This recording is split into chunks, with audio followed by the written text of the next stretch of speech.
All righty, all right. Welcome everyone to Reptiles and Cocktails, episode 25. Wow. Wow, wow, wow.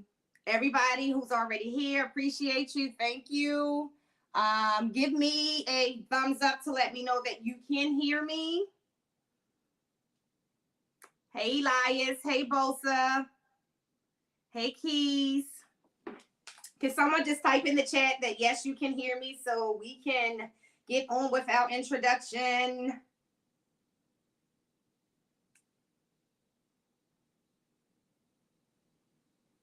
Let me actually put this down too so you don't hear me. Okay, thank you, Elias. Thank you very, very much. So you guys know that I am very excited about my guest today. For those of you who are not into the big snakes, don't worry. He has a little bit of everything and education on everything. Chip is actually somebody that I started to research when I decided that I definitely was going to purchase my first reticulated python. As you always hear me say, because of the nature of the snake, I wanted to make sure that I was getting intelligent information from people who were treating the animals right and educating about the animals right. And when you see me as a keeper today, and those of you who think I'm so awesome, it's because of the people that I actually researched, learned from before I even put my hands on a reticulated python. And the first one I got was 4 feet. It was a baby. It wasn't a big snake at all. But I knew that because of these people, it was going to grow to be a big snake really, really fast. So I wanted to make sure that I was properly educated. So I want to thank all of y'all coming in. Hey, Elias, Bosa. Hey, Wills. Hey, Jess. Hey, Inquiline. And before we do that, I just want y'all to know that I did finally get my Spicy Noodle shirt this week. And in defense of Spicy, he actually did send it when he said he did, just that I have a P.O. box that I give out, and they did not ship to the P.O. box. So thank you, Spicy. I finally got my shirt. I'm excited. This is one of my favorites. So before I bring Chip on, let me let you know now, Chip is a lot like me. Very limited biting of the tongue. We're going to get into some very deep conversations. He's passionate about the animals that I'm passionate about. You guys, if you ever had questions about ownership, you're going to hear some long-term ownership experiences. He goes way back with reticulated python specifically before they were even being reproduced in captivity. So he has experiences way past mine, but the education, his view on the animal aligns with my mentality on them. So with all of that being said, I just want to bring him on in now. Everybody continue to come through and welcome Chip Indoe from Rebel Reptiles. And it's great to be here. I'm really excited about doing this. Thank you. So let me just say, like some other guests you have heard, Chip don't normally come on other people's podcasts. I am honored that you're here. I think that you have a lot to provide, not just for my audience, but for the population of reptile ownership, period. Like me, Chip may look younger than he is. He's been around. He's seen some things. And he actually started, Chip, when did you first started getting into reptiles? Oh, 85, 86, really. I was a young kid, and I've always had them. And not too long after is when I started having big snakes in the house. Yep. And when was your very first big snake? My first snake was a berm when we were living in Lakeland, Florida. And about 88, I want to say. 88 was my first one. Then I got a retic that same year, or maybe the beginning of 89. And so first retic, guys, this is very important. In 88, when was the first, to your knowledge, captive bred reticulated python made? Well, supposedly zoos have made captive breds in the early 80s. Yeah, outside of the zoo, maybe Tom did it once or twice in the late 80s, but for mass production, where they're actually getting captive born, captive reproduced, it would probably be right around 92, 91, 92. Okay. Yeah. So that's way longer than I ever could imagine. Well, don't get me wrong. I used to watch a whole lot of wildlife shows, so I know that they were existing. Mm-hmm. But you did not see them in people houses back then. Right. So outside of that, can you just share with the audience, because I'll go on a tangent on reticulated pythons, you know that. But what other animals have you had experience with other than the berm and the reticulated python? Back then, we were catching a lot of colubrids around the areas. So your king snakes, your garter snakes. We had corn snakes with other reptiles, believe it or not, from the young time, alligators. My mom was a little bit cuckoo, and so there'd be small alligators that she would bring into the house and put in the bathtub. And they literally, since I've been around them so much, they don't seem like anything but another pet. And being in Florida, you had all sorts of wildlife.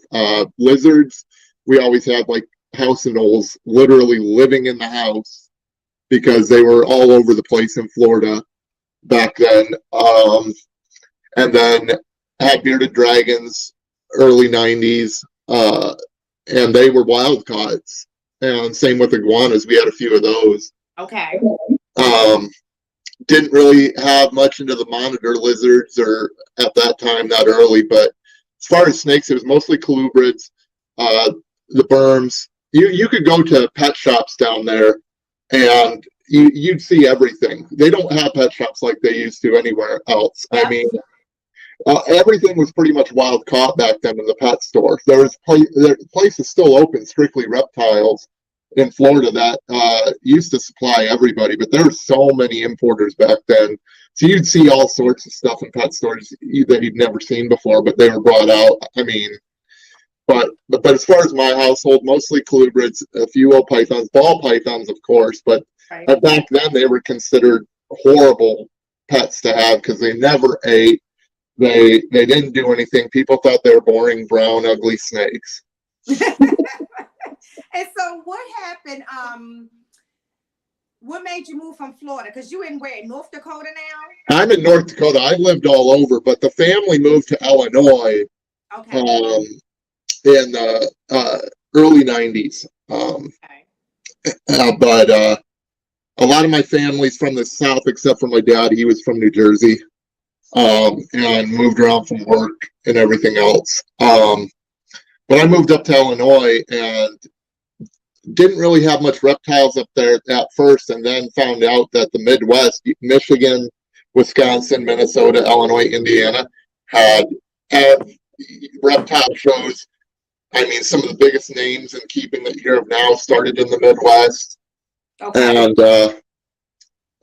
all of a sudden I just started catching snakes, and then I met a few people that were into reptiles up there, and they showed me where to go. There used to be live animal auctions, exotic animal auctions, and started keeping bigger and bigger stuff again. Reptiles, I don't remember at any point in my life where I haven't had snakes in the house. I mean, I remember going to grade school, and I think it was like 5th or 6th grade, and I was bringing in fox snakes and corn snakes to put in the science lab because everybody was bringing in their pets, and I didn't really latch the lid too well, and they got out and they ate the hamsters that were in the science lab. And the principal wasn't too happy with me. Exactly. Now, just want to say, hey, Keys, hey, bro, hey, Gator Pool, hey, Elias. Elias said, hey, Chip. Yes, hey, Dre. I'm going to be nice today. Dre is my thorn in my side, but hey, Dre, welcome. All right, so for the people who don't know, can you tell them what animals are you keeping today? So species that I'm keeping is primarily reticulated pythons. But I have Burmese pythons, green anacondas, yellow anacondas. I have African rock pythons. I have ball pythons. I have a couple different types of carpet pythons, diamond pythons, uh, vast array of colubrids, corn snakes, bull snakes, garter snakes, hognose, different types of rat snakes that I have. And then most of my stuff are pets. I don't really breed. I used to, but I don't anymore. I just enjoy the animals. On the other side of the reptiles, I have a few gators, alligators. Um, One that I actually came back into my possession. A buddy of mine in Chicago who is a veterinarian and helped out as an exotic vet service in Chicago. I got him a gator as a baby back in 2003. He raised it up, got a family, and actually he didn't have time for it. Came back to me. So since 2003, this gator, I've known this gator, and it's back in my possession and living here. I have bearded dragons. I have leopard geckos. I have crested geckos. I have turtles. I have a red-eared spider that I've had forever, and he's a jerk. So I what's love. the jerk out of that? Wait a minute, because y'all, what y'all didn't hear, if you African rock python. So let me tell you, as much as I love the reticulated python, I never graduated my soul to the African rock python. What would you say in your experience? Or maybe it's not a big difference. Maybe it's just my perception. What is the biggest difference between the African rock in temperament overall and the reticulated python? Uh, your African rock pythons are a lot more nervous. I You see. you have to take more time with an African rock python and really move slower than a retic, and getting it to trust you and getting it to calm down. But they can be. They've been. I don't know if you've seen pictures of me holding my 16 and a half footer. Yeah, it's they can be sweethearts too, but a lot of people get really scared because they're very vocal, they're huffy puffy. Some of them come out of the egg and they're nice as can be, but a lot of them are just very, very shy, nervous animals, and people take that as aggressive. But they don't have the intelligence and processing like a retic does. So Okay. you really have to work with the African rocks a lot more for them to build trust with you, for them to calm down compared to a retic. Okay. All right. Hey, Jeremy. Hey, Keisha. Hey, Phil. Hello from Gettysburg. I'm gonna try. I'll let you know as soon as we're done. There's a few of them up at Gettysburg today. I was gonna try to get up there, but today is my anniversary. So, well, happy anniversary. thank you. I don't know how that would fly, but I definitely would see if he would want to drive up. That would be nice. Yes, Keisha, very impressive list of animals. So, when you injured yourself, who took care of the animals? How you were all Yep. so see that's my biggest thing. Like I had to have one other person because when I had surgery, and that was one of my biggest things. In fact, the doctor said when I woke up, the first thing I asked about, he said I asked if the retic, and he don't know what a retic is. Did the retic pee? Is what he said. I said, like, what? That was the first thing I woke up. Not if I'm alive. Did the retic pee? But I was so worried about who was going to clean them if they did. So my son, like 6 months prior to that, he will handle everything except for the one I talked about, T'Challa, my very first one. Yep. And he made it his business to create that relationship. Now she's closer to him than she is with me. It happens. They bond. Like she will prefer. And when we were talking about backstage, guys, is how, and a lot of people hear me say this all the time, how the reticulated pythons have individual personalities. So there will be times that I'll go to want to take her out and she'll bump me and then see my son coming right behind me and slide right over to him. Mm-hmm. And I would look at her like, really?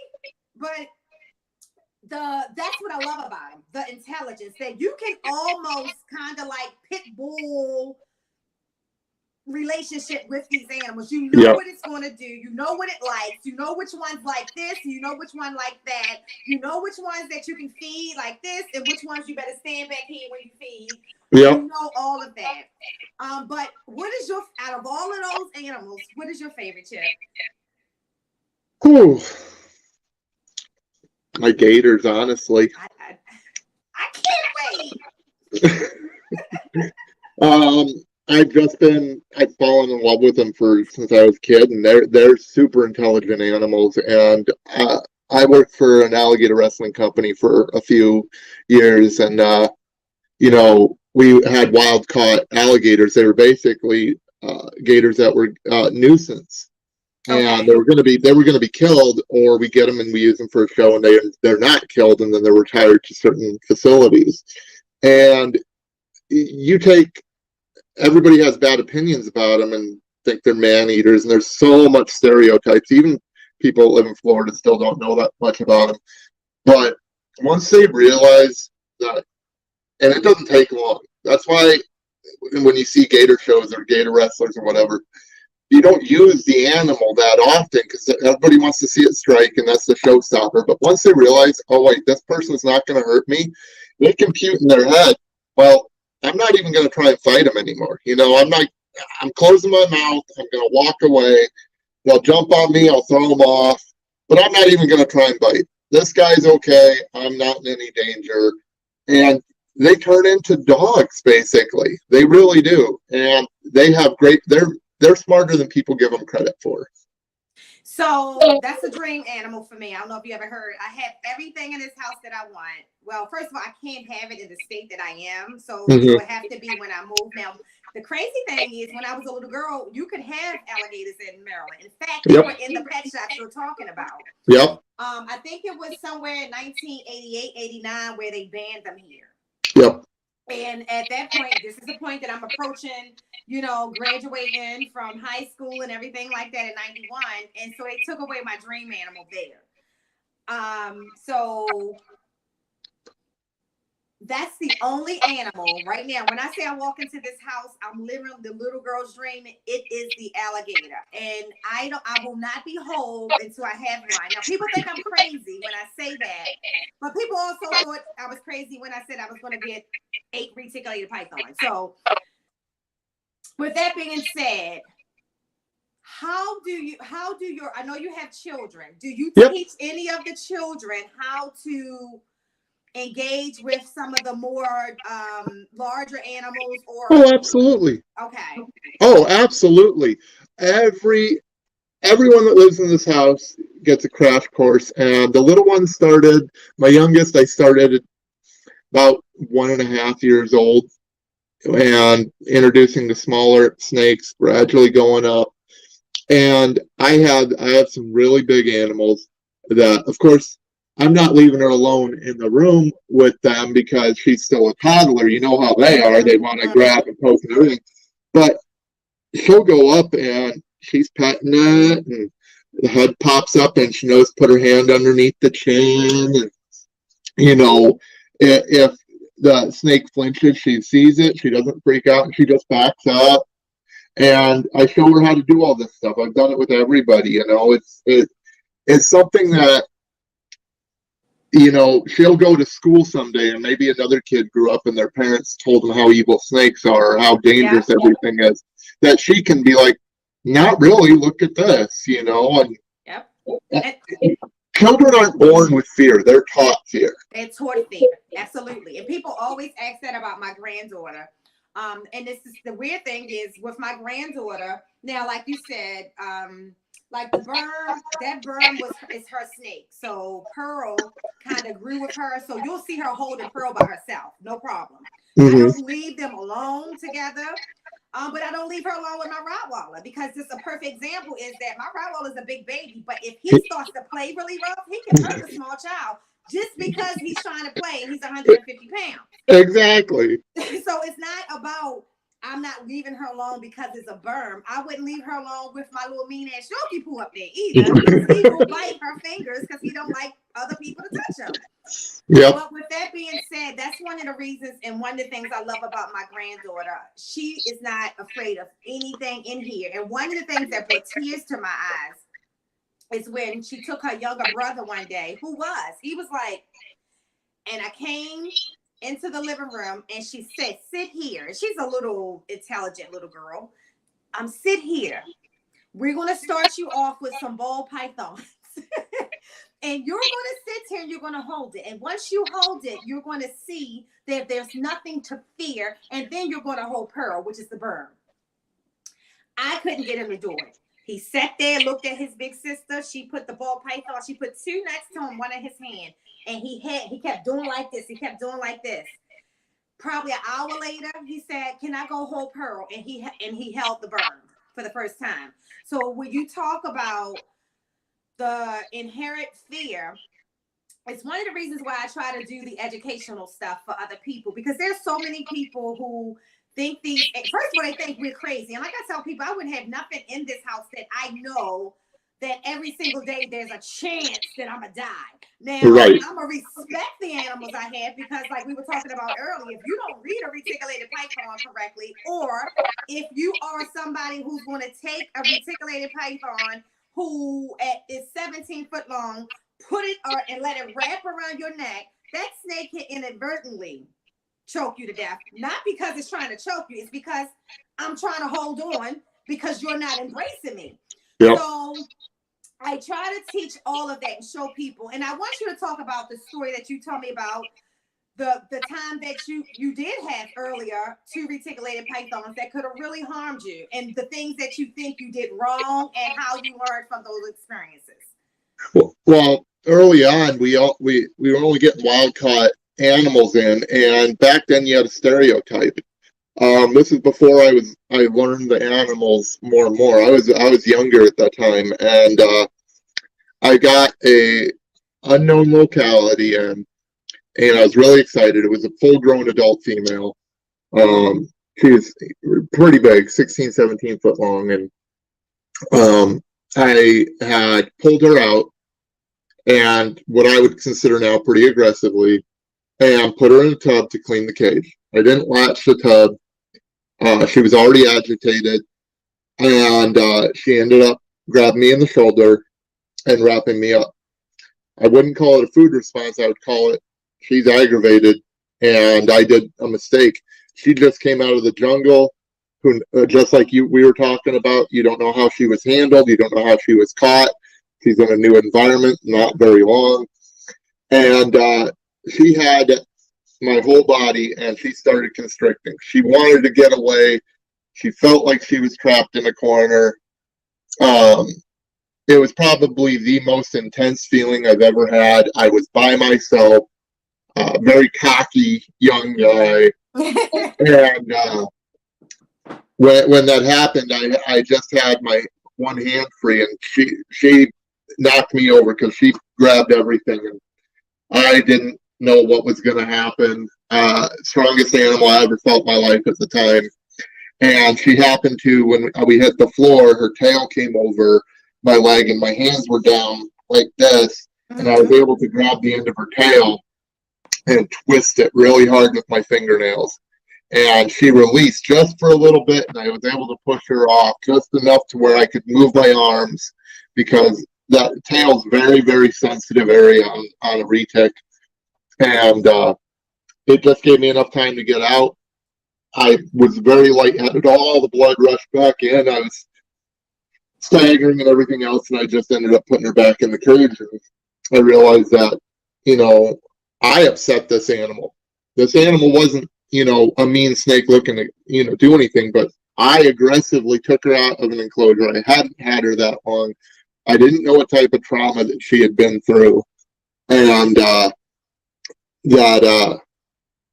that really opened my eyes to how to handle it. A few years later, I made another mistake with another wild caught yellowhead, unknown locality. We can get into the yellowhead stuff later, because that's always fun to talk about with retic experts.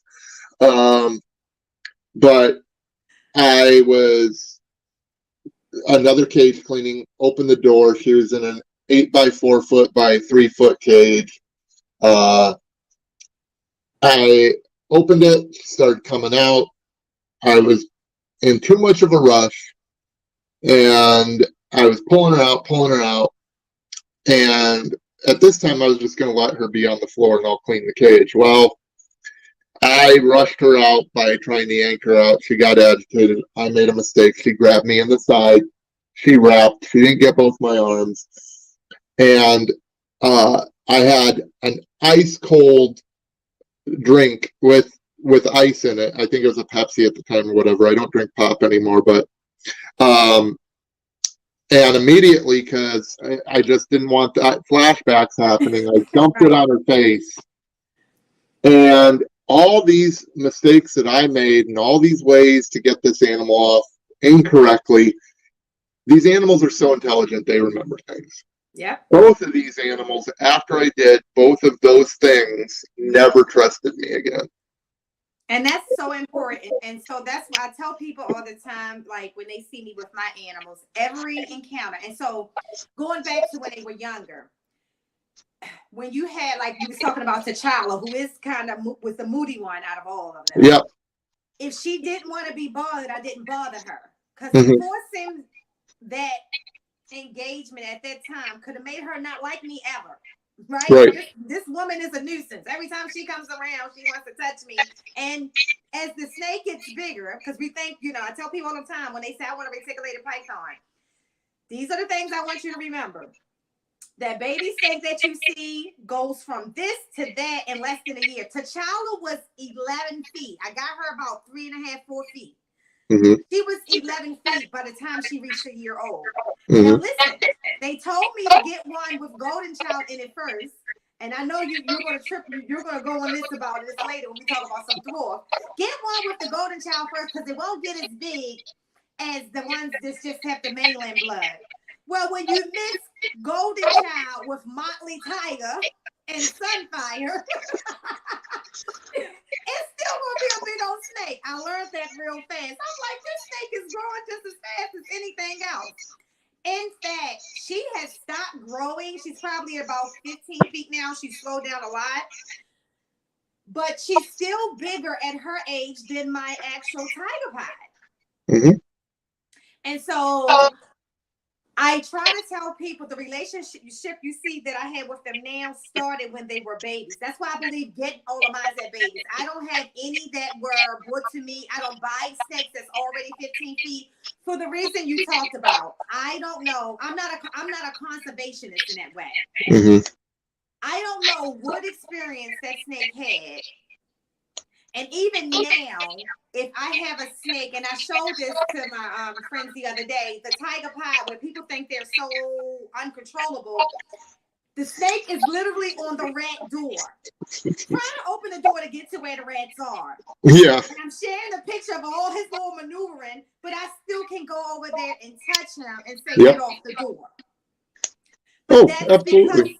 Because of how I don't keep them in the cage. My snakes, if the only time they're in the cage is if I cannot watch everything that they're doing. If I'm not home or I'm on this podcast right now because they will be knocking everything over. Yeah. And I'm more concerned about them hurting themselves. Right.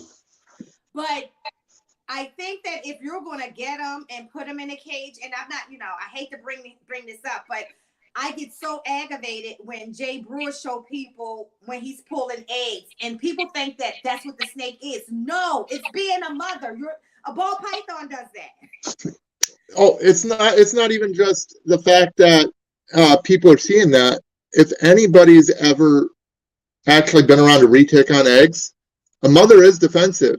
But he's not defensive like that. If you watch him, he's touching them in a certain way to get them to react that way for the camera. That's right. And that's so unfair because, again, we talk about those relationships. So let's say, for instance, if a worker or an employee was to go in there to engage with that snake, it hates people. It just doesn't hate Jay at this point in some cases. It hates people in its entirety.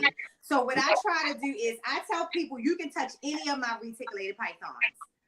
It's only one that I want you to let me get out first. But even all the other ones, if I show you, well, you know, what to do with them. Some of them just open the door. It's coming out on its own, nice and slowly, going to explore, tongue flickering and everything. Mm-hmm. But it's all about, I also know that T'Challa is not one that I'm going to take down to the inner harbor and let 50 people touch her. She's not going to like that too much. She's, we good in here, lady, but all those other people and all these hands. But Social anxiety. who like it. Yeah. You know, They're just like people. They have social anxiety. You know, there are certain snakes that I have that I can come into the room and everything is fine. yep, But if Karen or one of my kids comes in, they notice immediately, and you can tell their disposition changes. Like, okay, I don't trust that person. I don't know. I'm not comfortable. I don't want to be around that person. yep. And you're in their bubble. Other snakes are like, oh, there's another person, just like a dog. You know? And you have to know, and that's another thing I tell people, like, regardless of what kind of animal it is, my water monitor, for example. Mm-hmm. My water monitor doesn't have any issues with me and my son coming into his enclosure.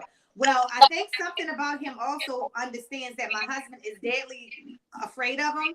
So when my husband walks in, it immediately will hide. Now, if I come in behind my husband, it will come out because it feels safe again.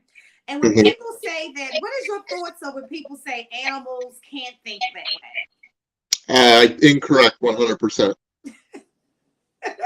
I'm so sick of all these experts out there that are, oh man, this is why I don't go on other podcasts. This is why I don't support other people, because I've been doing this for so long, and there is a lot of people that think like me, people that think like you, and they don't go on social media. They don't show off their animals. They don't like the public. They don't like the reptile community because most of these people talk like that and give the negative light on these wonderful animals, and they want nothing to do with it. And I completely understand that. And I talk with them, but I've asked them to, let's do something together. Let's talk to and they go, no, it's not worth my time. Because, and a lot of these people are 50, 60 years old. They've been around way before I have and dealt with animals way before I have. And that's the thing. These animals are so intelligent. Everybody thinks in our own community, which is really troublesome, especially with everything that we're going through. Yeah. That these are dumb animals, that they can't comprehend certain things. And when we're fighting the government for our rights, okay, that's great. You say you want to support USARK and you do this. But then on the other hand, you go on and talk about how mean and aggressive and how you shouldn't be around and you shouldn't do this. What are you doing? Right. Great. You're supporting USARK, but you're also making USARK's job harder because now you're publicly saying that these animals shouldn't be trusted and they're dangerous. Yeah. In the same sentence. Yep. Like I was doing the video the other day, and I said as a disclaimer, any snake can bite at any given time, right? Not that I knew it wasn't going to happen, but I wanted people to understand why it would do it. You know, that's their only defense mechanism. I'm dealing with baby snakes right now. I'm not dealing with the adults. But another thing that just grinds my gears is that you have never seen a video of me showing you how my reticulated pythons eat. I have done an educational video to show you what they eat, how I prep that food, but never, and I don't think I probably did that just once, because it's not that important. Once you show it once, that's how they're going to eat for the rest of their life. It's not like you're going to start cooking it and put it in a platter and nothing like that. But I never show any. I have videos on my phone that I will share with my husband, for example, to show the whole process of how they eat, so he can be educated onto what to look for. Something shall happen to me. Let's say if I'm rushed off to the hospital, he will be able to walk in here and say, "Oh, don't mess with T'Challa because she just ate," just by how she's positioned in her water, where the lump in her body is, and stuff like that. Yep. But I think that people, we say, oh, it's natural. Yes, it's natural. We know that because we feed them all the time.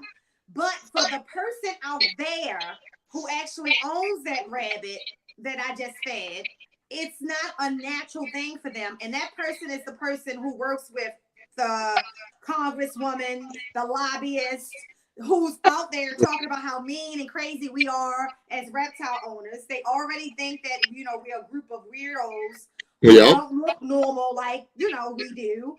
And we're doing this. And so I think when you've done it as long as we have, and we've seen things taken away, like my alligator, I seen where I was going to have an alligator when I turned 18, and then I turned 18 and couldn't. So Yeah. I get it. I remember when the boa constrictor in Maryland was on the chopping block. Yeah. And it just so happened that we won, and we can still have it. But at any point, those animals can be banned. And some people, like we talk about right now, U.S. South Florida, I don't live in Florida. But if you think that what happens in Florida won't happen in Georgia, South Carolina, it already happened in South and North Carolina with the tables. Yeah. Virginia, and then, hey, here we go. The next state up is Maryland. If you think that's not going to happen, you're crazy. You're insane. Yeah. Oh, 100%. And so right now, I was saying that the focus has to be on Florida because that's where all the heat is right now. And if we can make an impact in Florida, and I'm saying this to everybody in the chat, if we can make an impact in Florida where we stop the changes they want to make in Florida, it shuts down all of this other conversation because Florida is the hub of animals. Like you said, when you grew up, you can go right outside and get alligators, bring them in the house.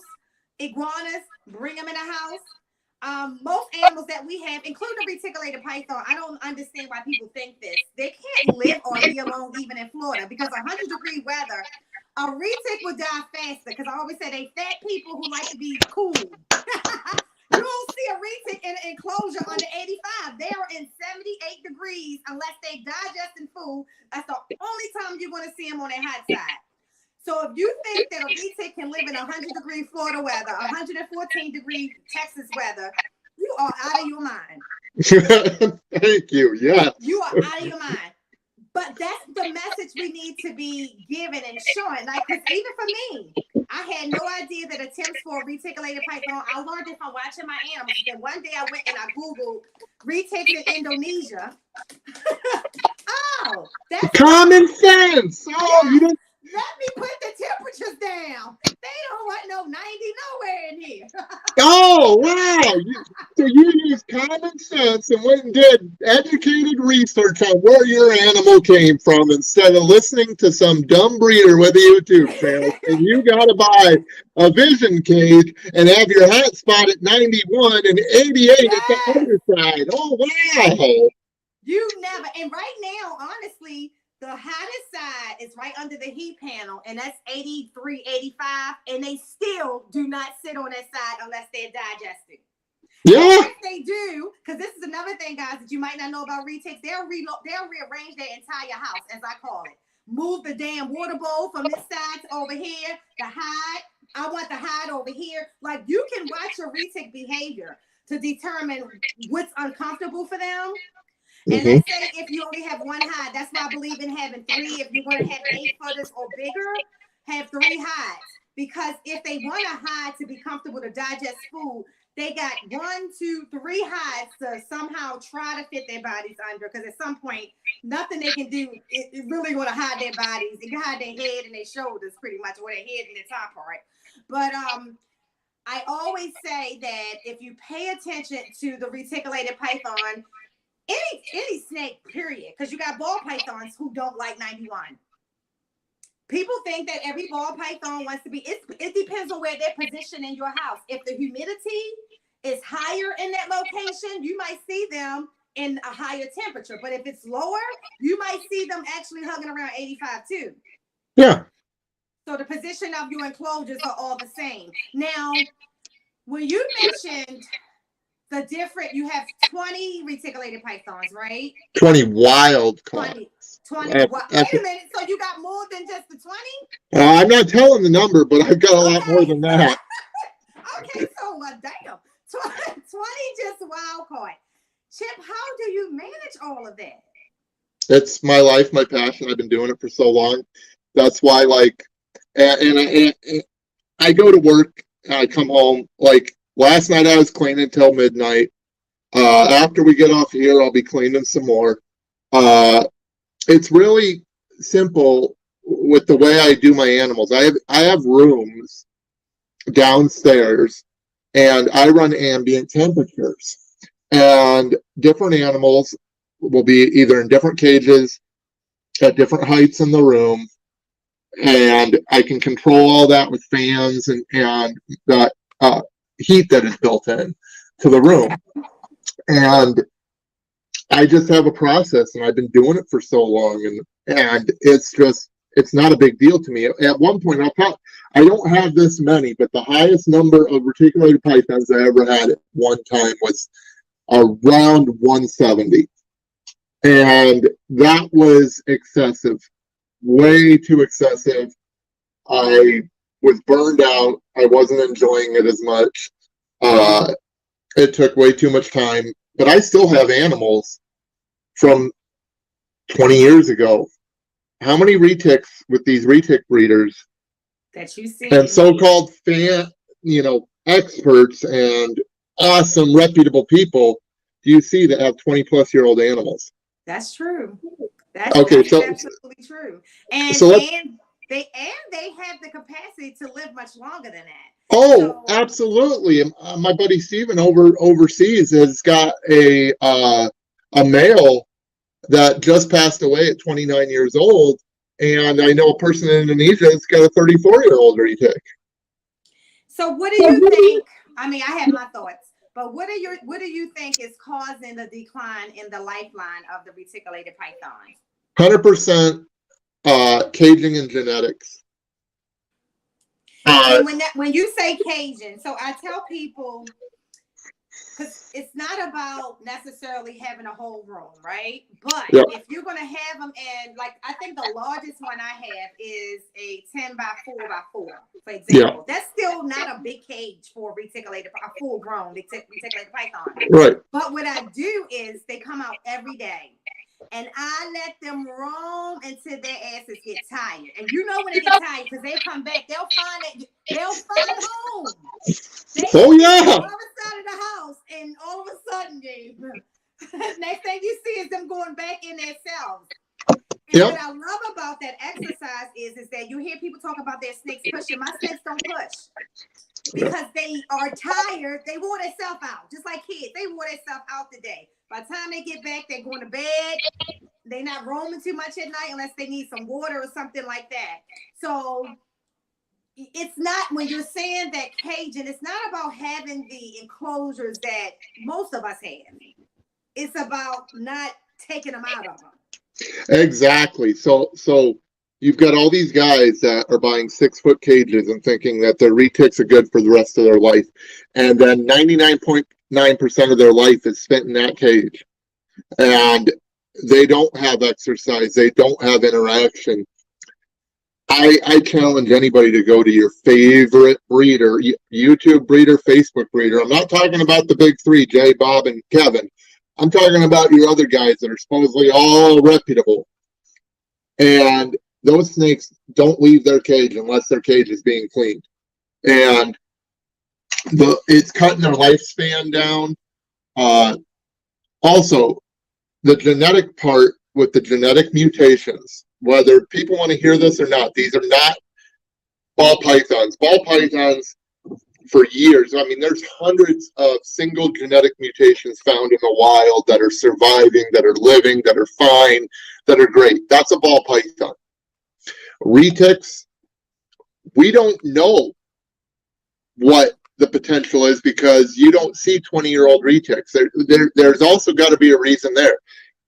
In 99 is when the first albino was imported and started being bred. Okay.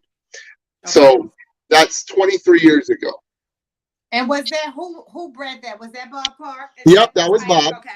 That was Bob. That particular albino surprisingly lived to be, I believe it just died 2 years ago. Yep.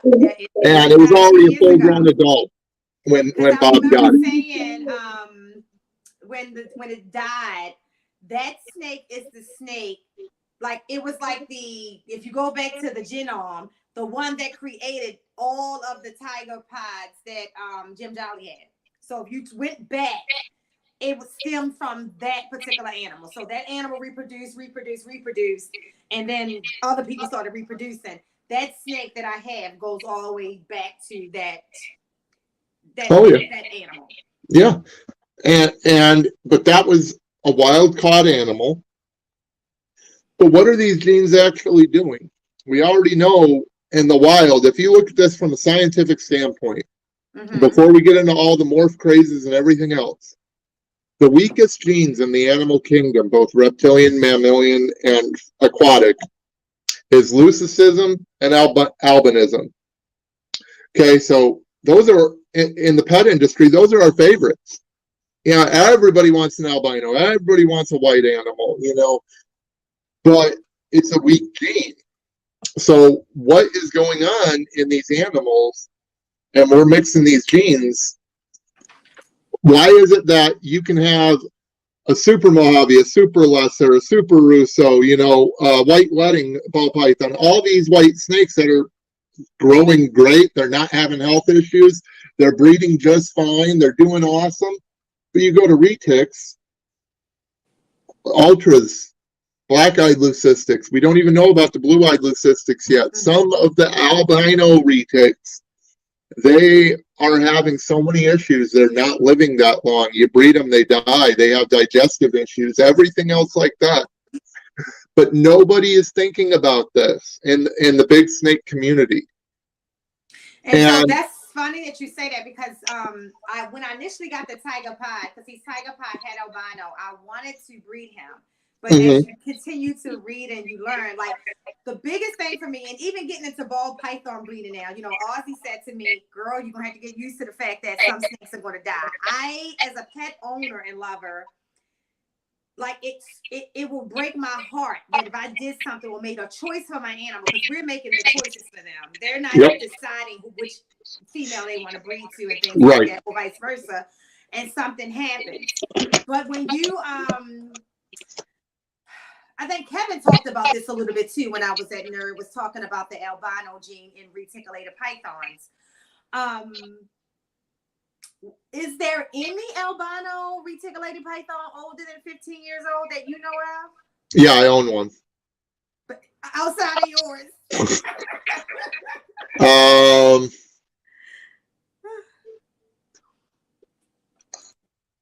Jay might have one. Okay. But other than that, I'd have to ask Jim too. Jim might have one. Okay. But there's very few. For the amount of retics that are out there and the amount of albinos that were produced in the early 2000s,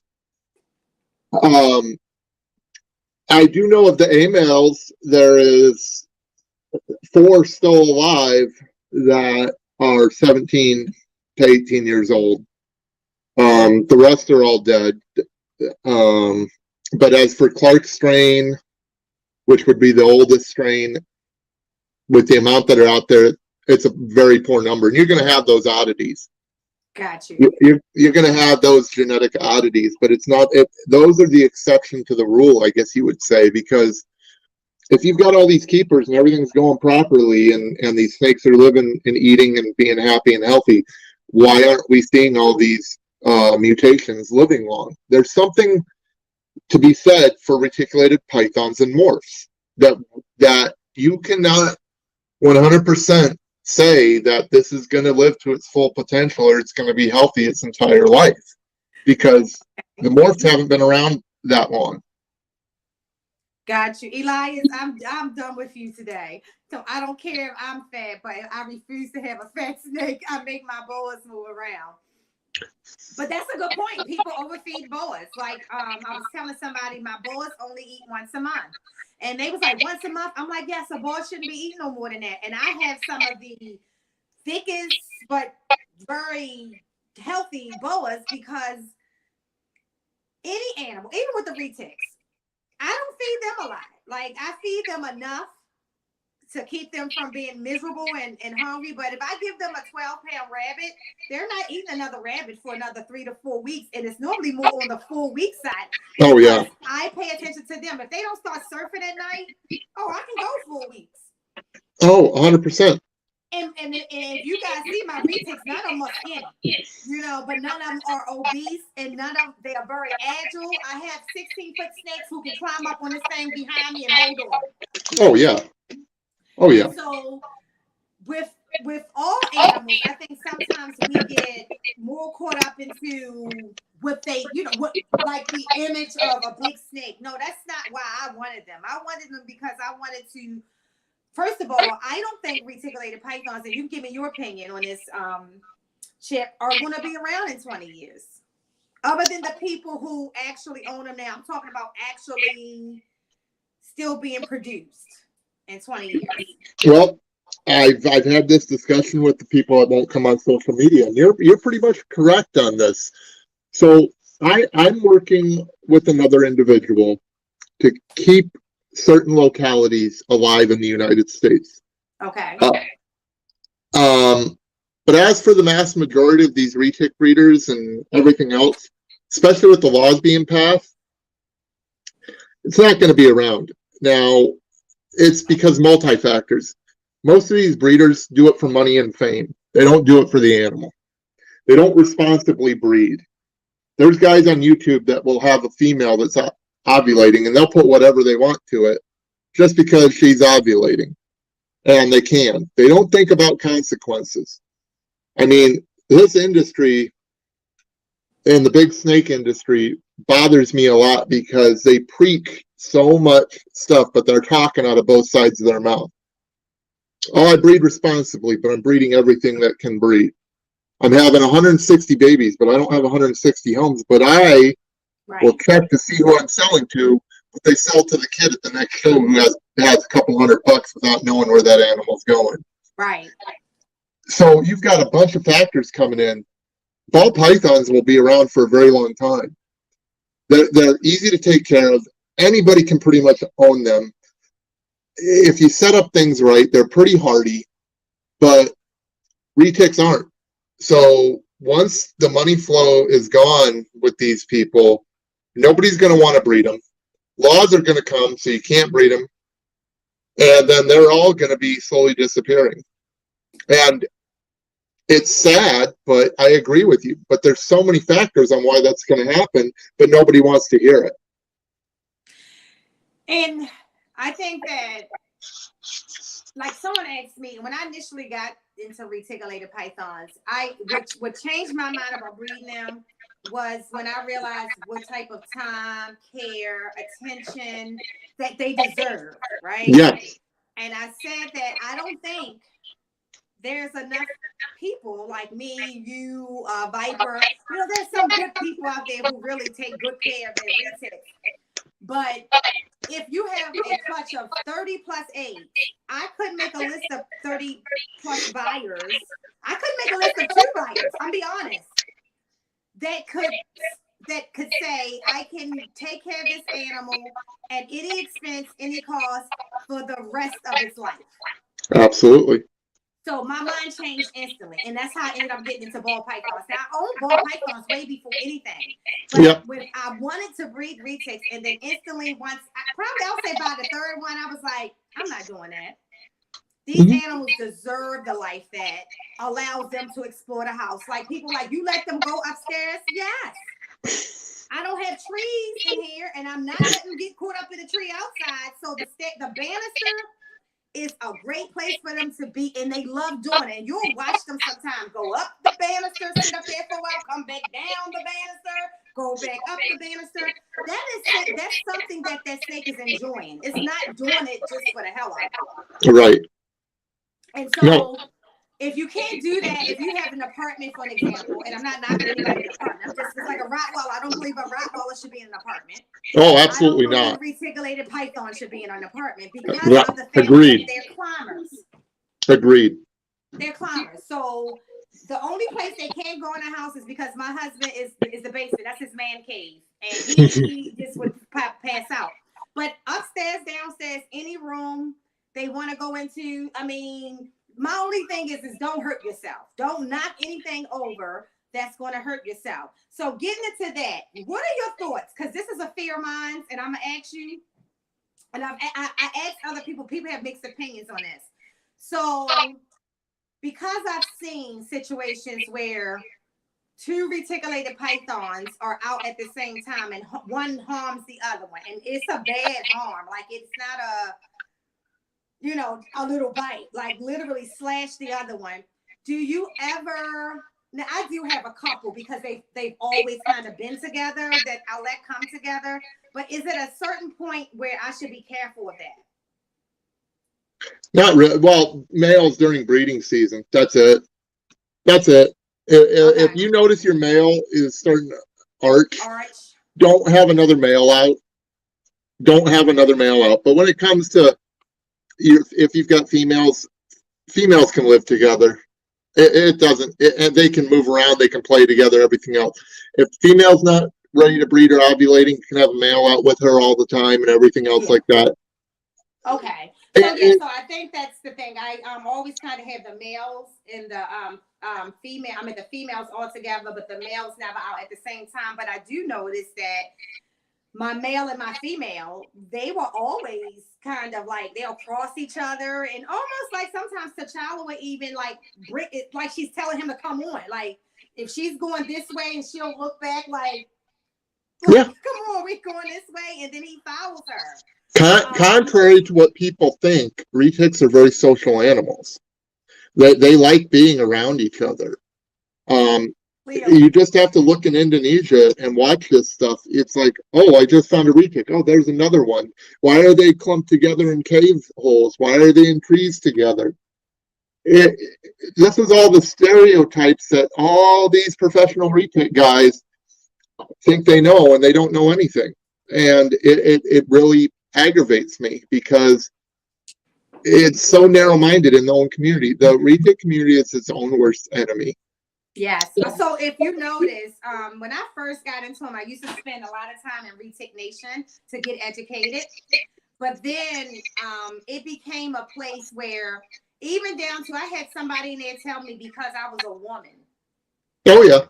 That I shouldn't own. And so I wish I remember who that person was, though, because they said, because when all of them get big, you're not going to be able to handle them. I hope they watching me. I hope they watching me. And I'm thinking to myself, because I'm a woman, like, is that the reason? Really? Like, retics don't like women? I love it. And there was times where they would yell at people that lived in Indonesia, literally, that were living with these animals, and these people in Retic Nation in the United States were telling them that they're doing it wrong. Wow. Well, I will say that it's a lot of people who like watched when I first started has come back around. And like I said, that's why I was so excited that you even knew who I was. Because when I tell you that I like stalked you, like just the information, and when you get to talk about the dwarfs, the pure localities, the super dwarfs and things like that. And I want you to kind of talk about that, because I said this to somebody the other day. I don't feel that, even if someone tells you, it maybe reach out reptiles, I don't know, but if someone is telling you and they say it's a pure locality and that egg was hatched within the last year, let's use that as an example, is it truly a pure locality? It's a pure locality if they're like F1s or if they've never been mixed with anything else. But you got to realize, once you start mixing, if they're not keeping track of their animals and they're not, see, I don't think pure is inbred either. Once it's inbred, I don't think it's pure anymore. Because you start messing with stuff really badly. But Garrett, I've known Garrett for a long time. He's been to Indonesia. He's got wild caught animals also. So most likely with what he's selling is pure. It's pure F1s, F2, stuff like that. But there's so many more people that are so full of crap, and they don't know anything other than I know this is a label that I can make money on. And so many people every day get scammed by it. So is it a way to be able to tell, for example, the yellowhead we talked about? Is that how you can tell a purr Sulawesi? No, no, no. This is so there was a podcast that just happened by somebody and literally the dumbest comment. Now this person is respected in the retic community. Just happens to be a rich person that bought a bunch of high-end morphs, so people like to suck up to him. Okay. And he produces a lot of animals. Got a ton of animals on Morph Market, but he is one of the dumbest individuals I've ever heard speak on the planet. And he tells a story about how he had a Bali yellowhead and he bred it to an orange glow and he got albinos out of it and found out that it wasn't a pure Bali yellowhead. And then he goes on to proceed to say that, oh, you know, these yellowhead albinos, or you know, these yellowhead, this is all Bali influence. Most of retic people don't know that there's other islands that animals have yellowheads, a majority of them, besides Bali. And guess what? On Bali, there's silverheads, there's gray heads, there's also yellowheads. Sulawesi, there's yellowheads, there's gray heads, there's brown heads. Same with Java, same with most of them. Now I can't think of the name of it. It's right below Sulawesi and then Solaire and everything else. There's yellowheads all over the island chain. It's not a specific locality trait. I mean, people know Bali yellowheads the most, but there's other color heads on the island of Bali other than yellow. Same with Sulawesi. And there's so much stuff that people keep saying that they know nothing about because this stuff, they don't research it, they regurgitate what someone else says. Yeah, you have to definitely research everything for yourself because, like I said, if that was the case, I'd have never got a retic in the first place. Hey Matt, actually, I convinced his wife to get her very first reticulated python, and she's having the time of her life.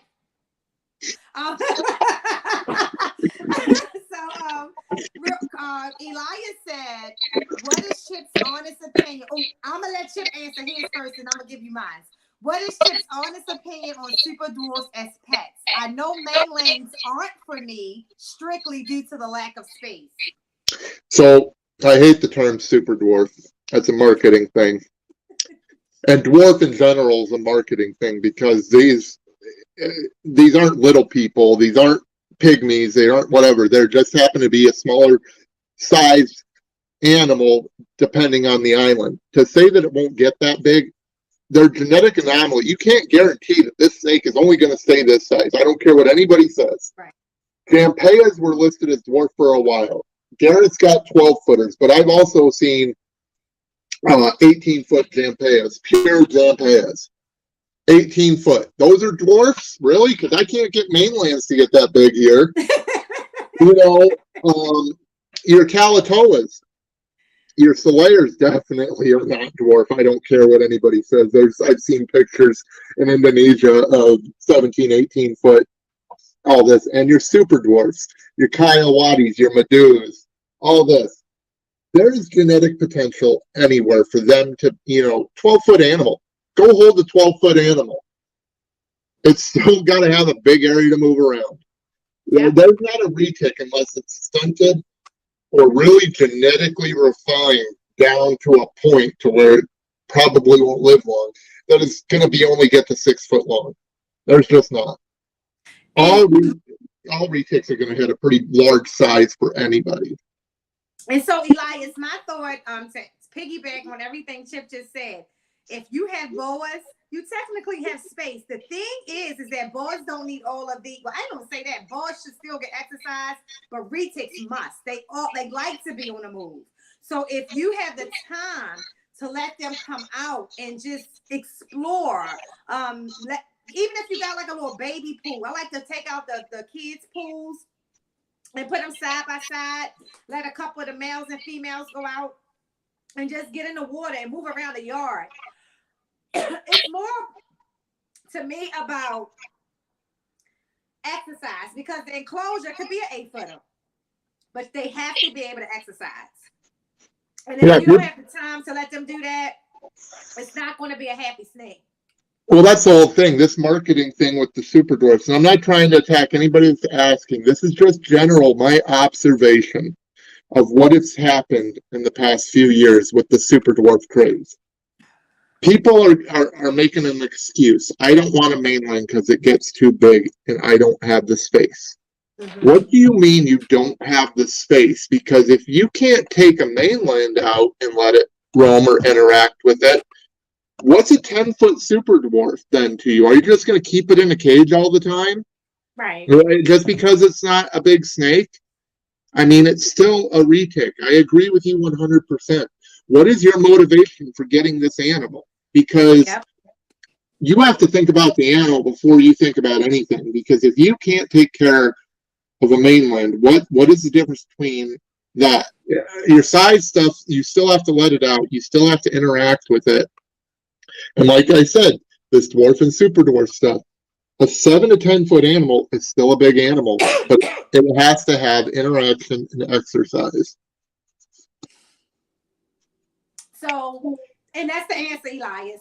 And that's why you hear me tell people, if you can have any other snake, you can have them as long as you have at minimum an 8-foot enclosure. You can. The thing is that Elias follows me a lot. Those animals you also see is over everything. They doing what they want in this house.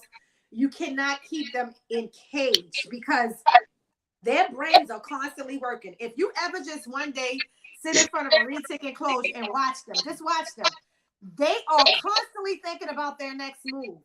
Yep. I think for me, it makes me feel like they're in jail or something. So imagine somebody being in prison and they want to do all of these things, but they can't get out of that cell. And you don't let them out that cell. That person becomes mentally bothered by that and disturbed by that. And so therefore you see behaviors of a caged man or a caged woman. And I try to express more than anything that in husbandry. Like, I do not let my animals sit and poop and pee. Retics hate the smell of their own poop. If you ever want to know if they use the bathroom and you got cameras on them, if you see them all in one corner like this, go clean them. They can't stand it. So imagine they watching you walk past, and this is my thought. I don't know what's really going on in that brain. I can just tell you that I pay attention to them. When you constantly walk past, you'll see them sometimes scoot to the cage to say, like, don't you see the poop in here? Like, can you get me out of this? Yeah. I'm trying to open that door itself to try to get out. And people think that they take that as, the snake being a bad snake. No, you don't want to smell your own poop. Your dog don't want to smell your own poop. So things like that, I think if you really want to get the snake, and this is what I say, the reason why I want to reticulated pythons because they were different. I could not have a king cobra who was very intelligent, but because I'm just not that girl. I'm not the venomous kind. I will be got bit and died. But the reticulated python for me was a snake with this major thought brain in the eyes, the way they move their eyes. I could not get over how they paid attention to everything that was around them. So as an owner, and everybody y'all know that's my favorite animal, what makes it my favorite is that I get to work with that intelligence. I get to see how smarter and smarter I make them. If you go back to, like, on my YouTube, some of the earlier videos, and you will hear me say, well, this one doesn't come back home by itself yet, but I'll get it there. And then a year later, it's doing it. Mm-hmm. If I don't let them come out, it's never going to learn to go back. So it's common sense. But they are wonderful animals. And I see Angie still here. So Angie wants one.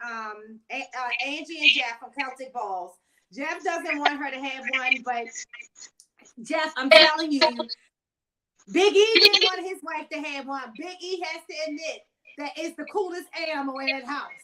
It is the coolest animal in that house. And his wife instantly fell in love. And this was a person who never handled one. she would ask me like some questions in my IG and stuff like that, and I would be able to walk her through even like body language and just paying attention. If you got time to engage with that snake, you will have a perfect pet regardless if you got a great big old house or not. A mainland is not, it actually, most of them is not going to utilize all your house. They'll use enough to get their stuff worn out. Then you'll get to hearing them breathing like, okay, let me take my little butt back home. And I just want to relax for the rest of the day. In all honesty, this mainland label drives me nuts, especially in the United States, because in all honesty, you're not going to see that many big retics in the U.S. Big to what you would think is big. All of Jay's big snakes that he shows off are big because they're fat. Lengthwise, they're not that long.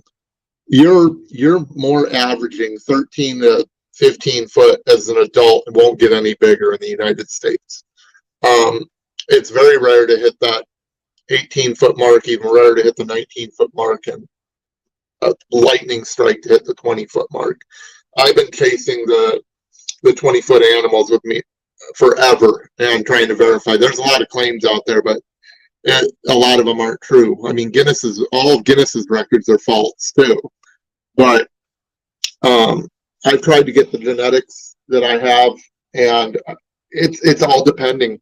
So if that mainland label scares you, don't, because honestly, if you're getting a dwarf or a super dwarf, you're not that much shorter than what a mainland is if you're feeding it correctly. You can make a fat snake and it'll look like a monster, but lengthwise, not really. Yeah. And I think it's funny because the one quote unquote dwarf that I do have, that one was, I feel like, the most reactive snake that I had out of all my retics. Like it was harder to get that one to be trusting than it was quote unquote the mainland.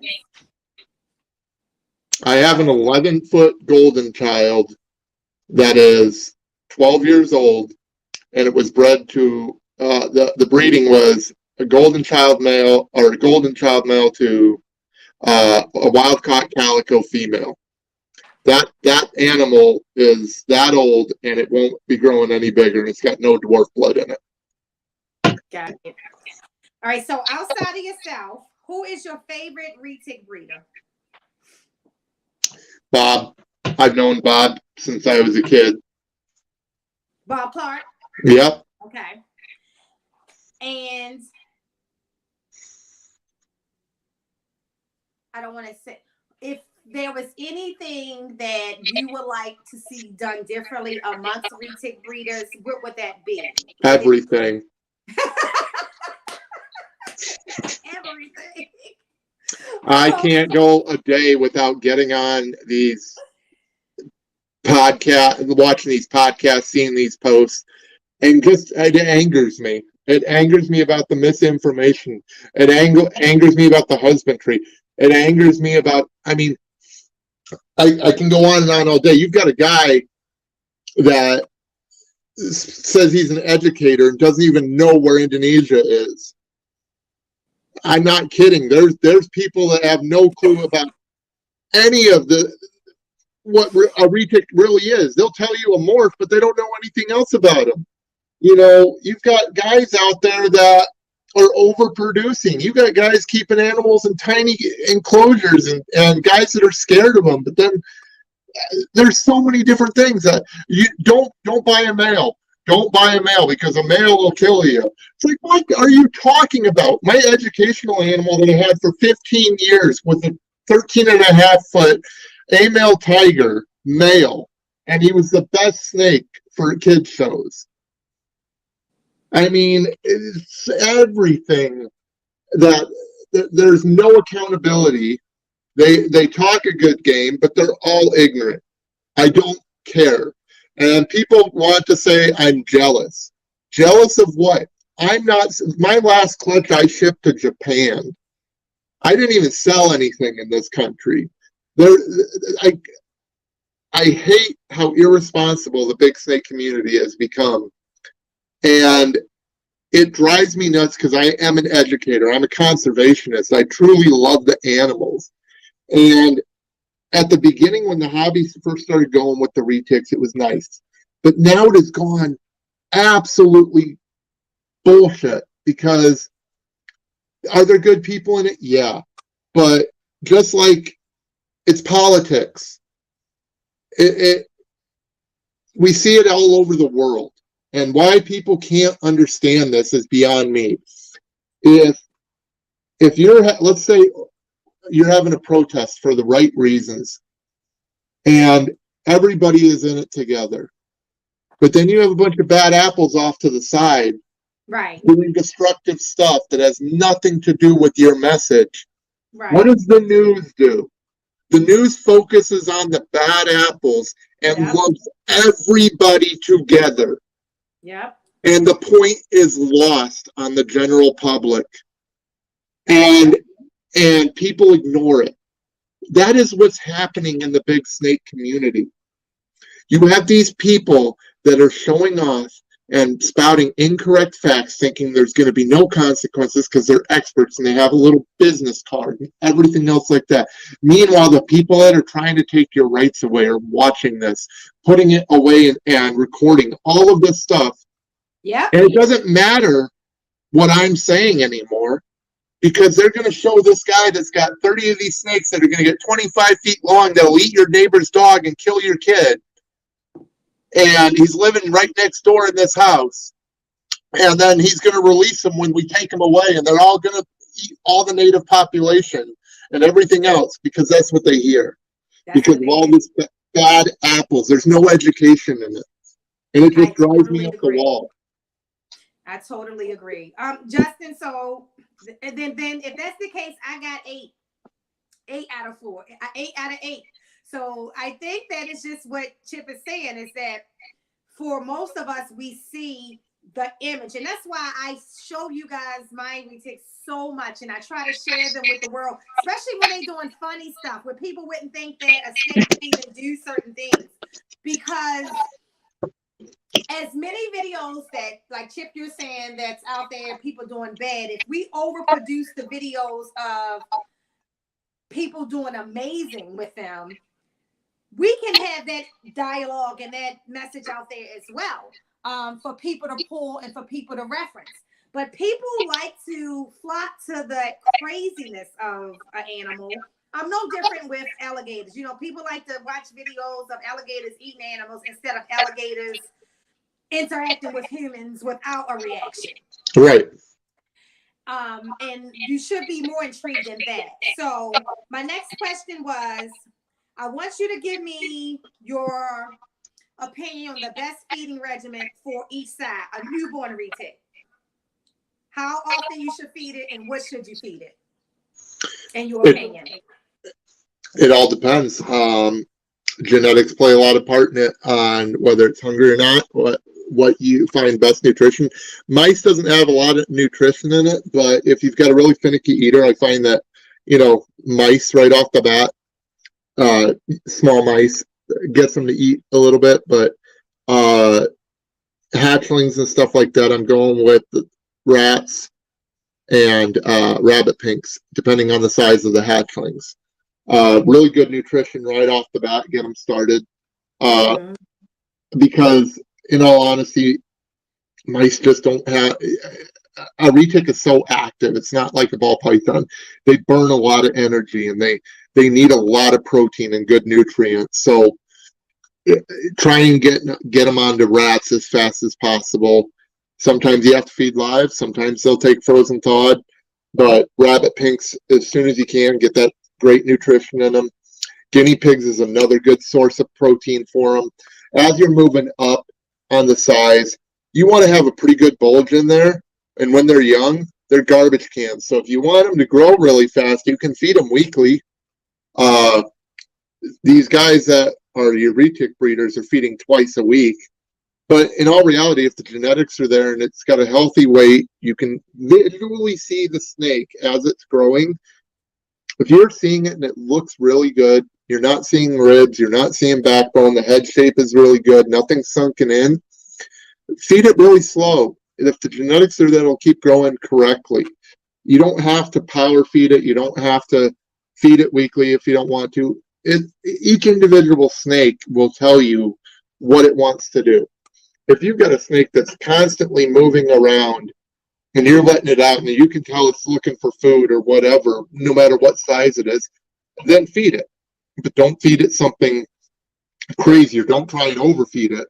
Just make a pretty good bulge in it, let it do its thing, and move on up. I mean, I feed all the way up to sheeps and goats and deer, and that, that if I'm feeding that large, it's every 6 months on my big snakes. My big snakes don't get fed very often. Even a 15-footer, a couple large rabbits, if I can't find something big, go in a month or two. That's not going to hurt them. You just got to keep an eye on their behavior and their body weight. Everybody says you have to have a specific schedule. Hatchlings do need a lot as they're getting bigger, but once they hit, that 5 foot, start really slowing it down, because they'll start packing on body weight, and it's not muscle. And the more you let them out, the more you interact with them, you can keep them nice and lean and healthy and happy. Yep.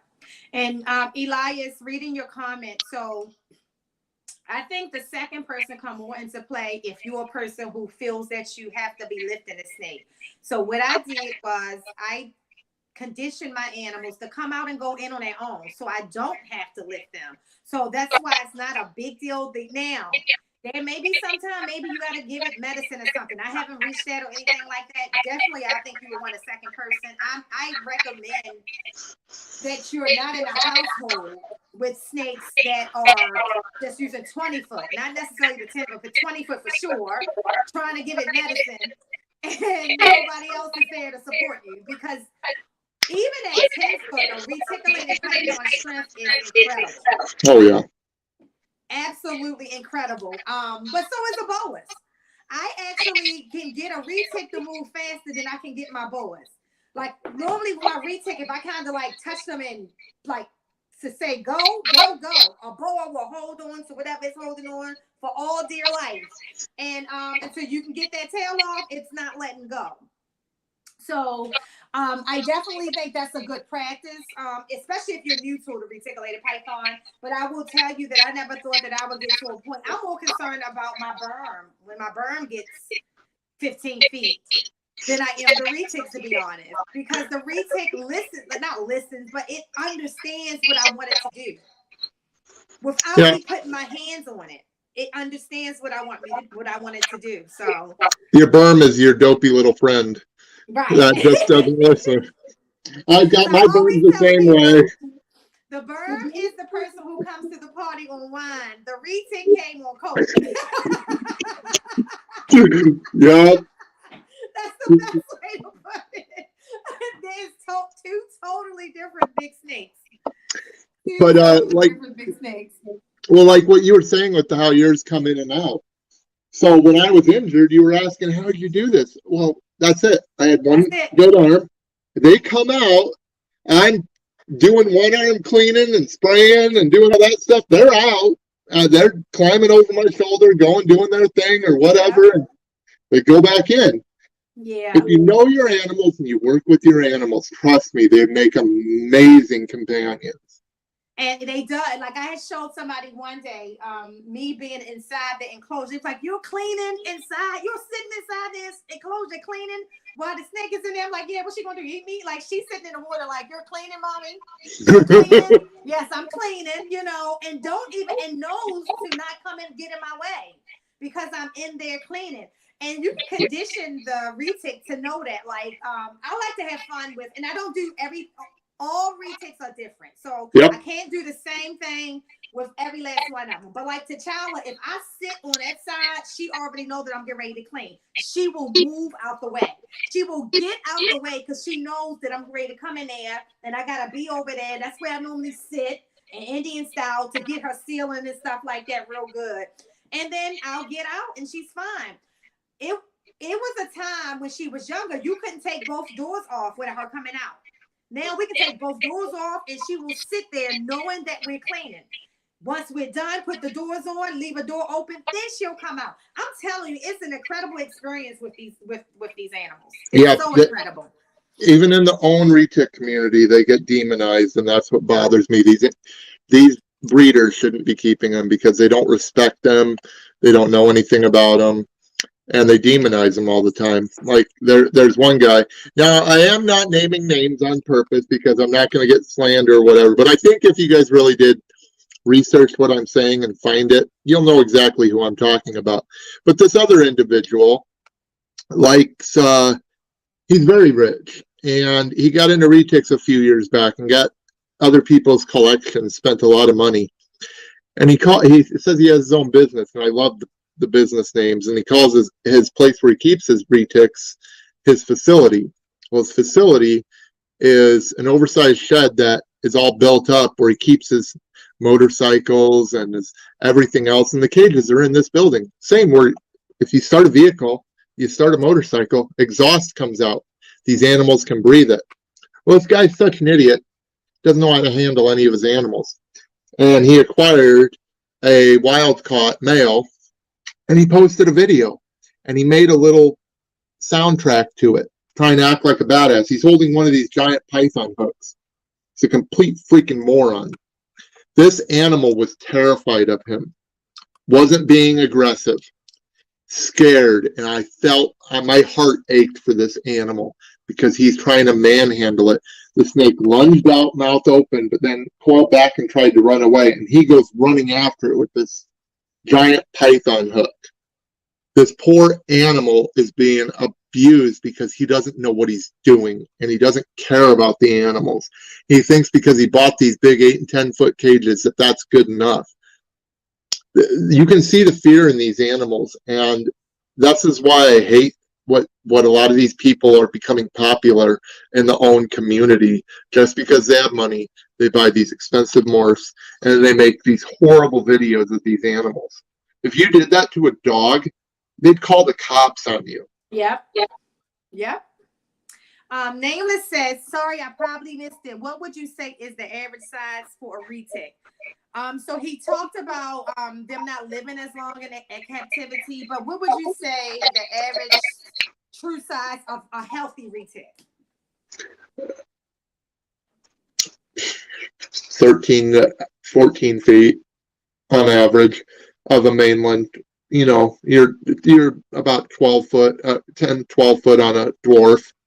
But yeah, like I said, those bigger sizes are actually becoming more and more rare. Mm-hmm. The genetics are playing a part in it. The health of the animals playing a part in it.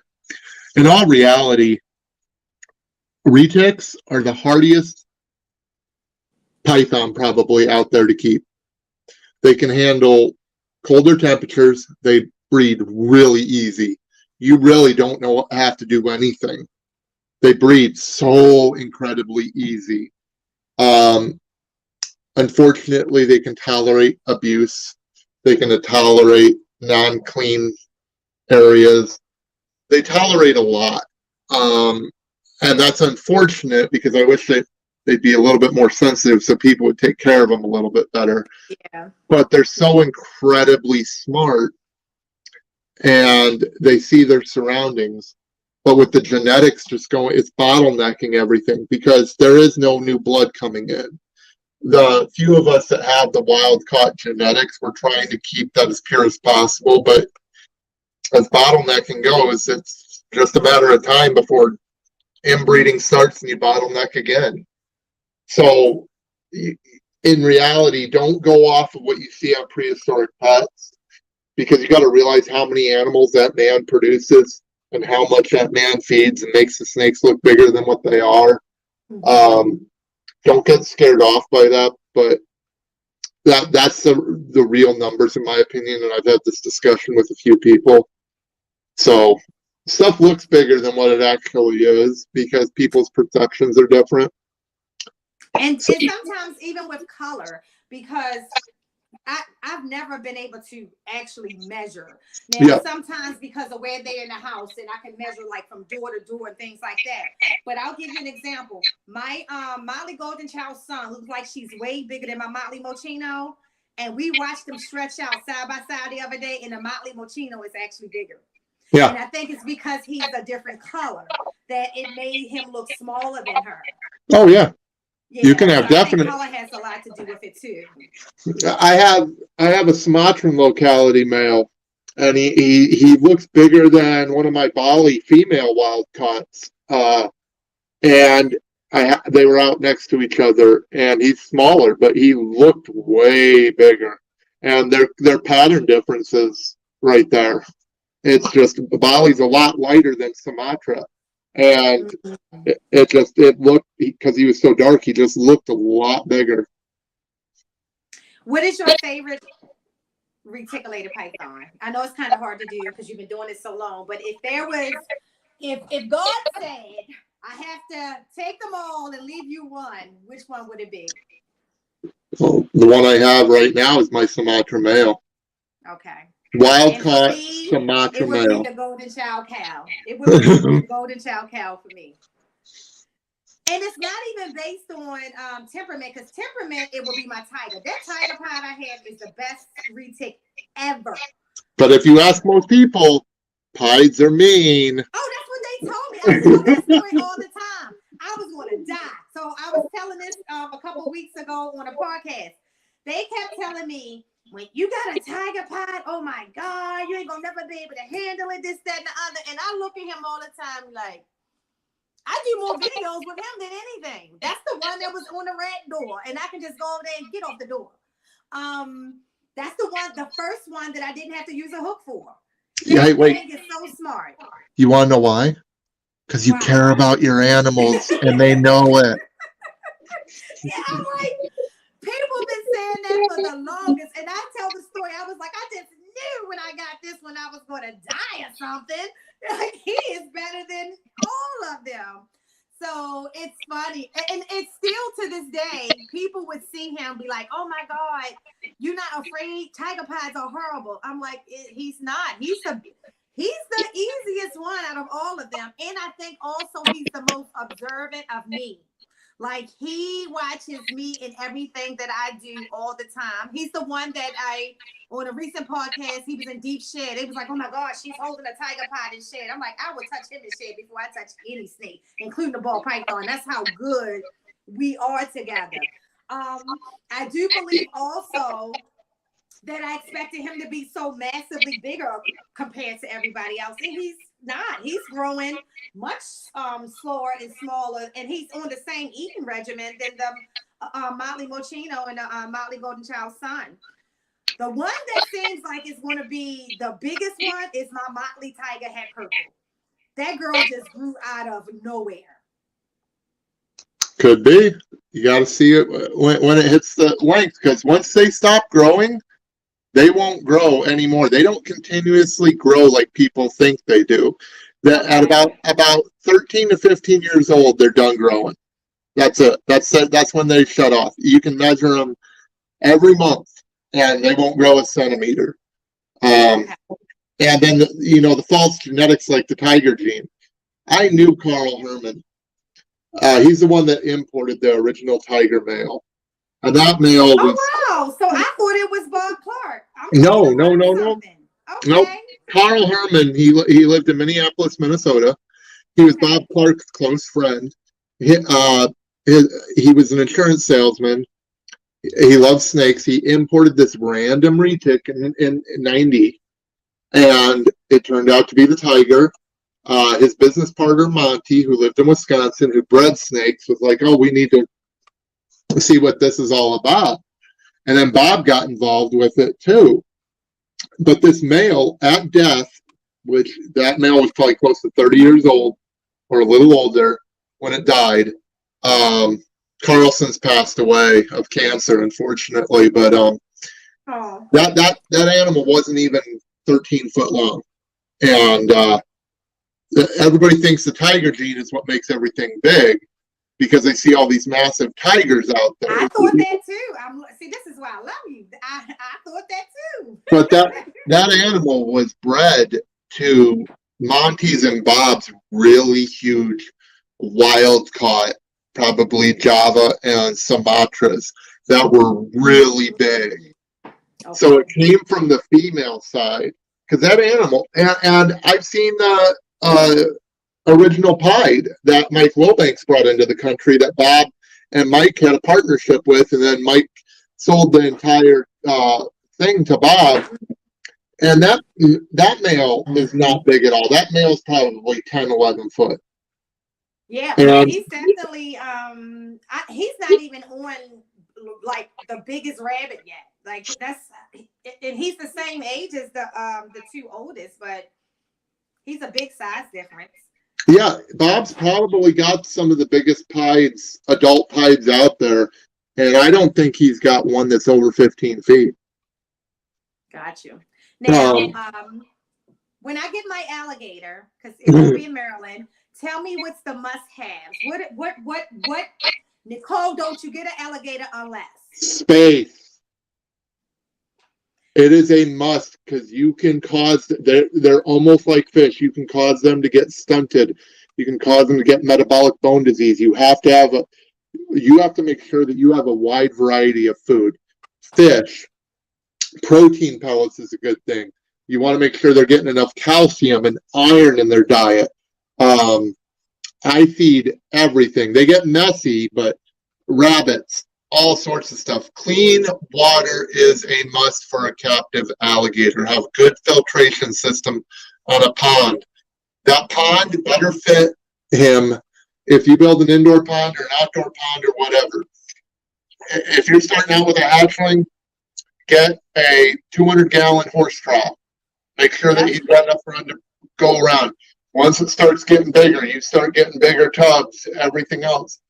He has to have a correct platform to wherever you're at. If it's outside, build him grass, build him whatever, so he can get out of the water. Alligators are not all the time in the water like people think they are. Majority of the time, they're out of the water.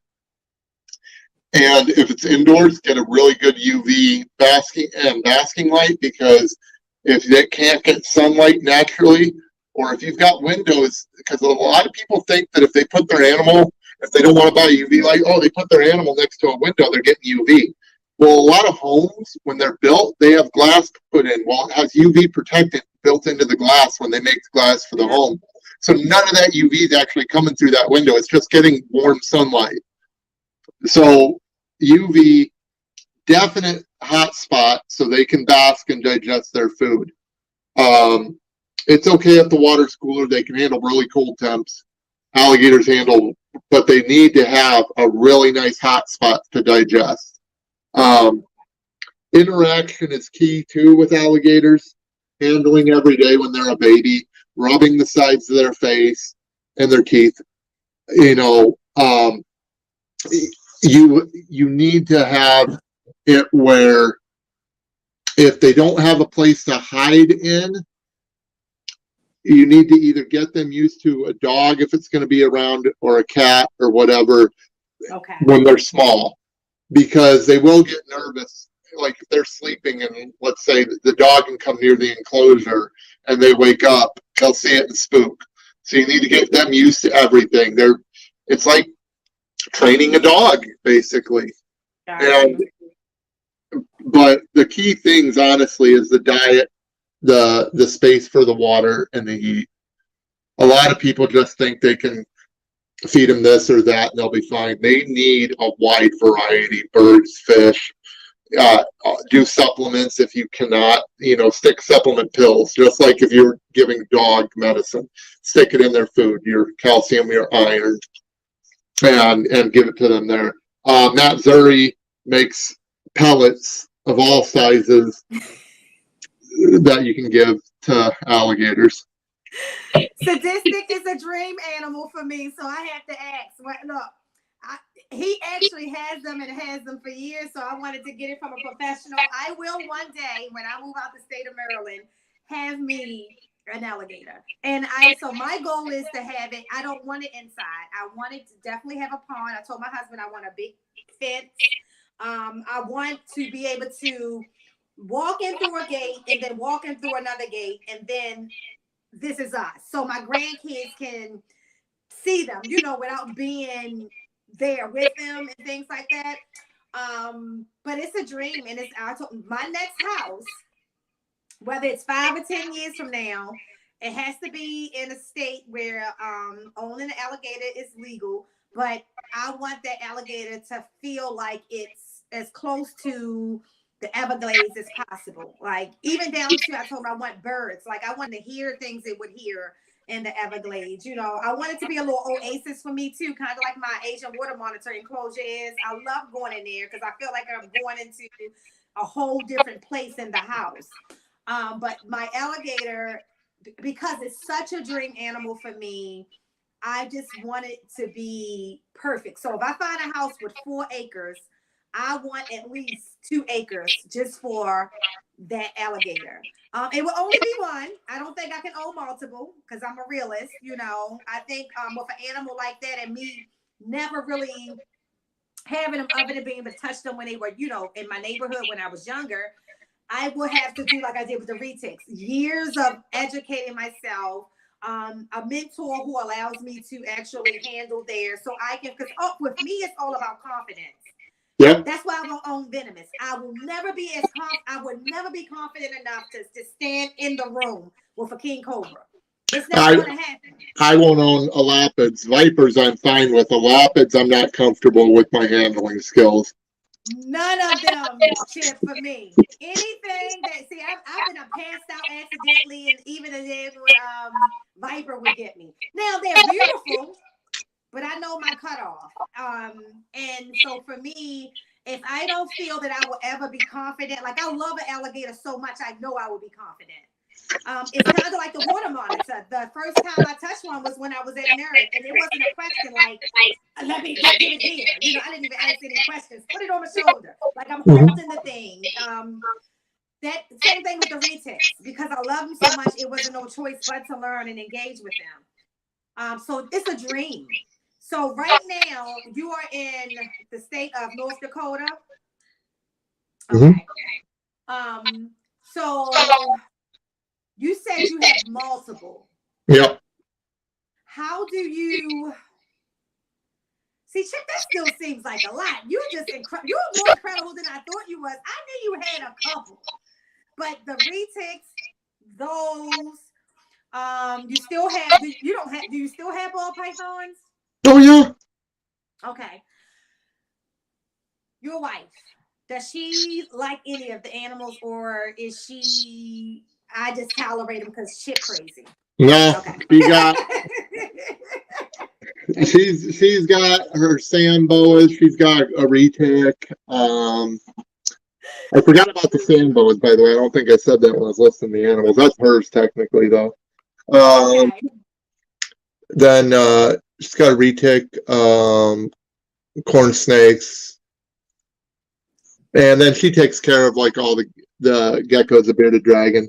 She hand feeds the bearded dragon, does that stuff like that. And we've got furry critters too. I've got pet rabbits, guinea pigs, mice, dogs, cats. I was ready to ask that. Do you breed for your retics at all? I actually don't. I have a wonderful lady that lives about 60 miles away, and she breeds show rabbits and meat production rabbits. And then my coworker has got a ranch where he raises cattle and sheep. So I've got unlimited food that I pay almost next to nothing for. Got you.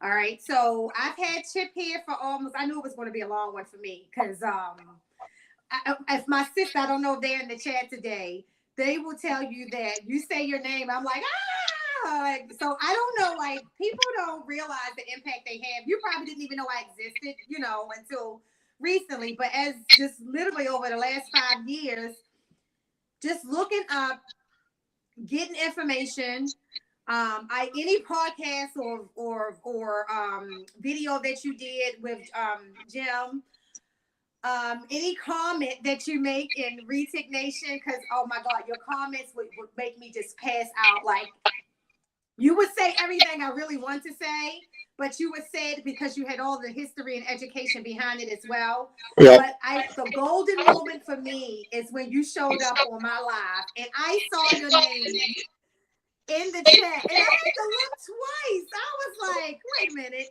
is that Chip Indoe in my chat? And I said to my friends, that's when I knew I was doing something right, because one thing about you, you would not have been even paying us any attention that day. if you didn't want to hear what you want to hear. So because you are an indirect mentor for me, what is this? Give me something that you think that I should do better. Or if you think I'm doing a good job, should do more. I honestly think because your audience is growing, I've been watching, and just because I don't comment, don't think I'm not watching. I really think that you need to keep your message going about how these animals need to be interacted with, and talk about your experiences, and really keep doing that, because that's why I really, when I seen you comment, and I started checking everybody out, because I do that. I want to see what's going on in the reptile community, who's got a podcast, because they're putting their voice out there. So I want to see if they got the right message. Right. And when I started watching your stuff, I knew right away. I'm like, wow, we've got somebody else here that's actually got their head on straight. And you're not a negative person. You've got a really good personality, and you can see all your comments. People are listening to you and taking stuff in. So I don't really have any advice for you, because I think you're doing it right. I just keep on this track that you've got, with the way you're projecting yourself and your animals, and you're doing it the right way. You got to keep that up. Don't steer in other directions. Don't let people sway you one way or the other. Like you said before, when we were talking about, you've been doing this a long time. You just now came out publicly. Yep. And your messages are getting heard. And you're getting people on here that don't like snakes. And you're changing their minds. You're actually having interactions with people, and that's what we need. And I can't praise you enough for that, because I get so depressed watching all these others, and I pay attention because I want to know the damage that's being done across the board, not just with bigs. There's a couple of ball python podcasts that absolutely disgust me. I mean, really deeply disgust me. But you are a breath of fresh air, and we need more people like you. We really do. And you're fighting the right way. You're educating the right way. And you really can attract an audience, and I love that about you. Thank you. And so I'll definitely, that's going to always be, even people close to me know that's what's most important to me, is how the animals are treated. And even when someone asks me about an animal, I see Maki in there. I remember Maki was driving one day, and I just saw her driving, and she had the animal in her hand, and I sent her a message, secure the animal. And she appreciated it. Some people get offended, but I wanted her to understand the importance of securing the animal. Like, if you were in an accident, it's not just about you. I mean, the animal's about you too. Somebody got to come save you. Oh, yeah. Some people will see a snake, and that's it. You're just going to bleed to death, because they're not going to save you, because the snake is not secured. So secure the animal. But she always would joke about with people about that with me. I don't play about the animals, Maki. I don't care about people too much, but I'm the same way. But so our relationship started that way. She respects me to this way. She's one of my biggest supporters in the background and by my side. And that's what I try to do, because I think a lot of times people get caught up into looking cool. Oh, yeah, 100%. And for example, like, it's like almost 100 degrees here today, and someone asked me, would you bring your snakes down to the harbor? No, it's almost 100 degrees, but they're snakes. My snakes you talking about my retics, they don't want to be at 80 degrees right now. 78 is their spot. Yep. Even sometimes 74, because I have, like, the little bullets where it measures. But once you get into 83, 84, 85, they don't want nothing to do with them unless they digesting a rabbit. Right. And even then, like I said, they'll lay in the water to do it. Like, they'll lay in the water. I guess the humidity helps them, hydrate that and get it out. Oh, yeah. But the same thing with people who want to use my snakes for pictures. If you are afraid of it, you can't. Because if you drop my animal, I'm going to lose it. Like, not just like, you have to be comfortable. And I believe my snakes can pick up if you're uncomfortable. Like Oh, if they feel you're absolutely. uneasy, they're uneasy. Absolutely. I agree So with you I tell 100%. people, yep, you will have to sign a disclaimer to say that you're comfortable because I'm not going to refund you. And I'll let you pick which one you want. If maybe the black one is intimidating, you know, maybe, but and there's one that you might pick, and I'll be like, no, it's getting ready to go into shed. That's not the snake you want to take a picture with today. You Mm-hmm. know, whatever the case may be.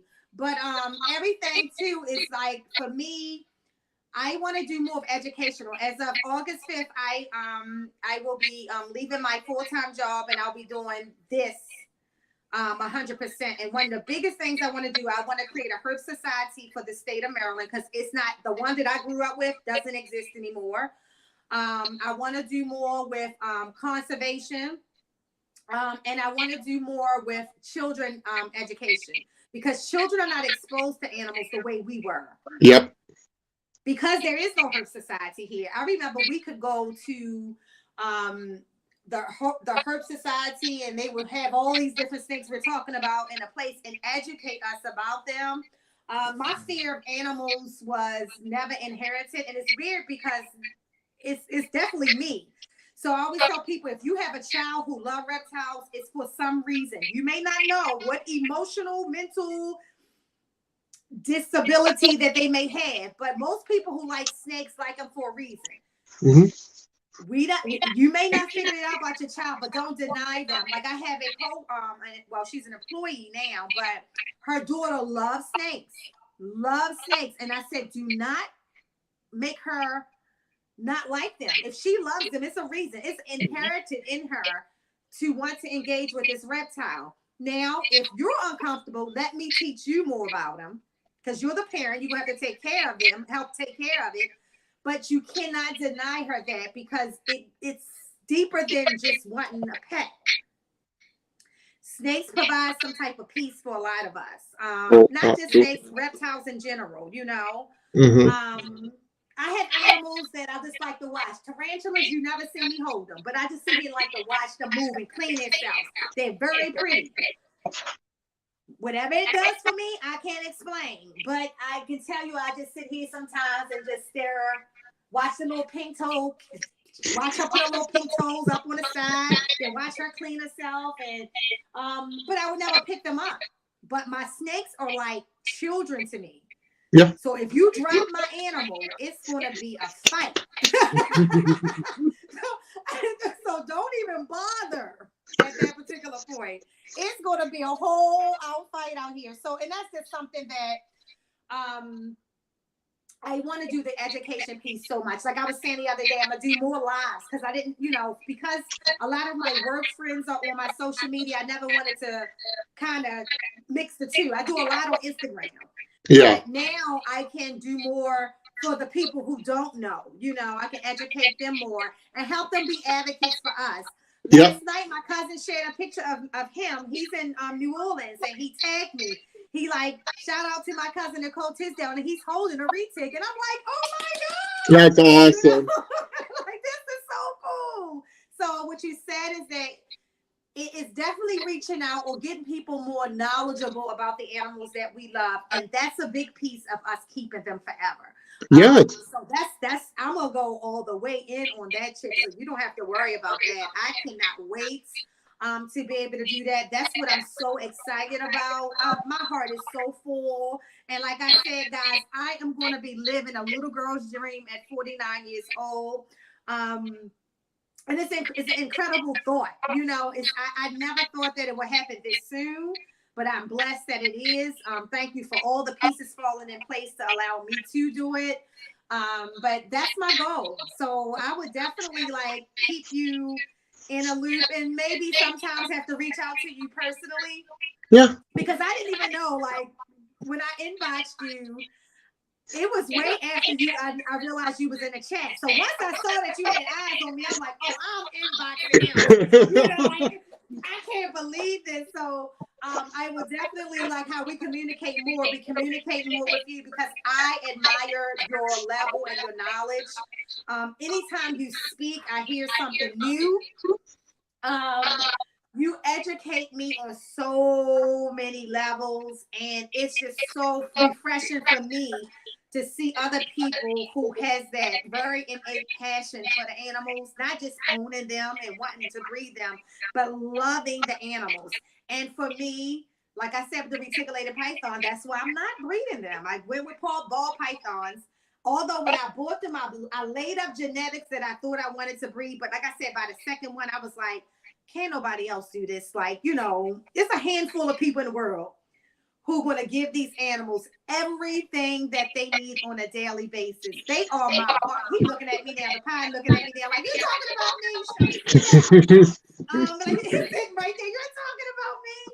But I just really love these animals, and I love the community of people. But there's a whole other group of people like yourself. Like I said, Kevin from Nerd is another one.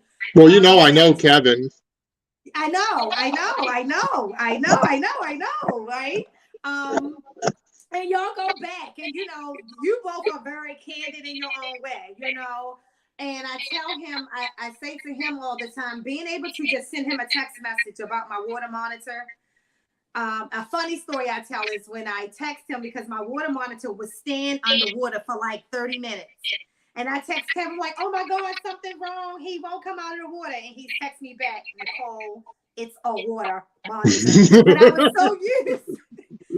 so used to seeing him go in the water, swim. But when I put him in his bigger enclosure, in that bigger pool, he's like, oh, yeah, this is what I'm doing now. And then, but I was in a panic. So being able to have someone who you know knows what that water monitor is doing, just reply to you like that. It's because of me coming out more public. Like COVID happened, and COVID said, Nicole, this is a new vision, new light.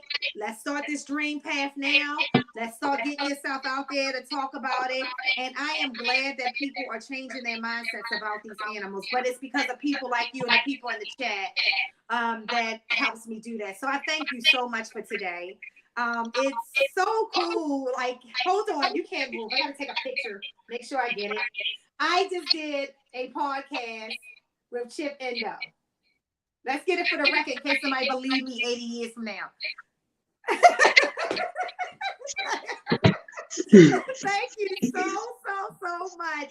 Guys, thank you. Please share out this information. Please share out this podcast. Chip is amazing.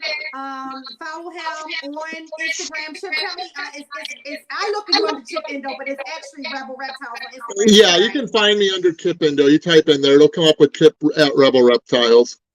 Yeah, so you get to see, you know, his animals and what he's doing. But he also do a podcast. It is, I just was watching it the other day. The Retake Exchange. Yeah. I go on with James every now and again, and that's James's podcast, and we go back and forth. Okay, and so I'll share that link in the description after this podcast as well, specifically for people who are thinking about getting into the bigger snakes. That is a podcast. It's very candid. Chip doesn't hold his tongue. James is even worse. But if you can deal with like some real true talk and real education, you're gonna learn so much. I love the episode with Tom Crutchfield. That was a good episode. I mean, we need to do that sometimes. We need to sit down and talk things out sometimes. Me and Tom actually really hate each other, and that's why I wasn't on that, because I was like, he'll hang up real quick and not even talk, because I know him for a long time. He's blocked me on social media and everything. That is hysterical. So now, wait a minute. Now when he calls you the B word, I'm going to totally hear it differently now. That is so funny. Well, I appreciate you, and let this not be our last rendezvous. I'm definitely gonna ask you to come on again, probably in the beginning of the year as well. Okay. And then I'm planning on do like this big New Year's special where I want like the elites, and you're definitely one of the elites for me. In my education anyway. I don't care what nobody else thinks, because if it wasn't for you I would not have you and a couple others I follow. I would not have the relationship with my animals that I do. You made me realize that I didn't have to be afraid. You made me realize that I didn't have to always have somebody in the room as long as I'm reading the animal. And I promise y'all that works. Once you figure out your animals, specifically your retics and your monitor lizards and things like that, that can be very dangerous if you don't, you know. Yep. People always think that I don't have fear, and I don't. I tell you, I respect the animal, but I don't fear it at all. I won't have anything in my house that I don't fear. That includes my husband. So, if I fear you, gotta go. So I appreciate, guys. Thank you for stopping in. I'm going to give Chip the rest of his day back, and Chip, thank you so much. Thanks for having me. I loved it. I'm so glad you were here. And you definitely share the playback wherever you like. There's no copyright to this. I don't care. Okay. All right. Thank you. Bye bye, everyone. See ya. See you later.